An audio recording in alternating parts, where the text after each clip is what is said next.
How to transfer money from Mercari to Cash App. So here's what we have to do. Click on your profile icon in the top right corner, and then here we will go into linked banks.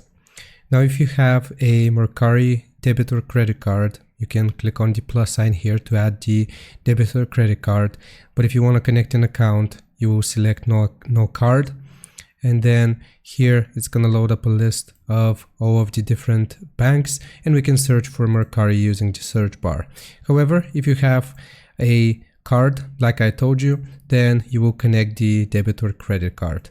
Once our Mercari card has been connected, then if we want to transfer money, we will click on the banking icon here in the bottom left and just select add cash.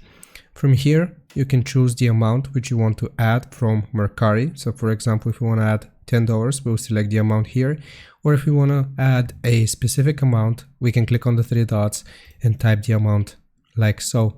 After that, we'll click on add, and this is going to add the money from our Mercari account if we have successfully connected it. And that's how you do it. I hope this helps. Leave a like and sub. I'll see you next time.